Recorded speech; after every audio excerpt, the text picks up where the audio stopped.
சரி சார், கடைசி கேள்வி. இதுக்கப்புறம் எங்கெங்கெல்லாம் பூத் கமிட்டி மீட்டிங் நடக்கும்? அதாவது சாஃப்டான ஊர் கோயம்புத்தூர் கொங்கு மண்டலத்திலேயே நாங்க வந்து படபடன்னு காமிச்சு ஒட்டுமொத்த இந்தியா உலகத்தையே நடுங்க வச்சுட்டோம். உலகத்தையே? ஆமா, நாசாவில இருந்து கேட்டிருக்காங்க அங்க ஒய் எவ்வளோ க்ரௌடு அப்படின்னு.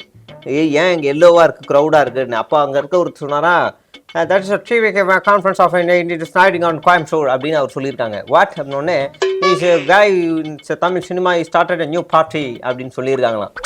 அப்ப அலப்பற தர மதுரைனா என்னவா இருக்குன்னு பாருங்க. ரஷ்யா விண்வெளி, சைனா விண்வெளினா எங்களை தான் நோக்க போகுது, புரியுதுங்களா? அந்த அளவுக்கு சம்பவம். நீங்க இன்னொரு அழகர் கோயில் திருவிழாவை நீங்க பார்க்க போறீங்க மேடம் மதுரையில. அவ்வளவுதான், இனிமே எங்களை யாராலையும் கட்டுப்படுத்தவே முடியாது. நாளை என்னைக்குதான் அந்த டேட் அறிவிப்பாங்கன்னு இருக்கிறேன். முடிஞ்சு மதுரை, அவ்வளவுதான் ஸ்தம்பி. இன்னொன்னு சொல்லட்டுங்களா, ஏன் இவ்வளவு ஹைப்பா சொல்றேன்னா, கோயம்புத்தூர் மாப்பிள்ளைன்னு ஒரு படம் தான் வந்துச்சு. ஒரு படத்துக்கே இவ்வளவு கூட்டம். மதுரை, சிவகாசி, திருப்பாச்சி அப்படின்னு பல படங்கள் வந்திருக்கு அந்த தென் மாவட்டத்தை சுத்தி, புரியுதுங்களா? அப்ப என்னவா இருக்கும்னு யோசிச்சு பாருங்க. சும்மா தெரிக்க விட போறோம் நாங்க, அப்படி இருக்கும். சரிங்க சார், இந்த பில்டப் பொடி அப்படியே நம்ம ஷோ முடிச்சுக்கலாம். அடுத்ததான் நம்ம வேற ஷோல பார்க்கலாம். சரி மேடம்.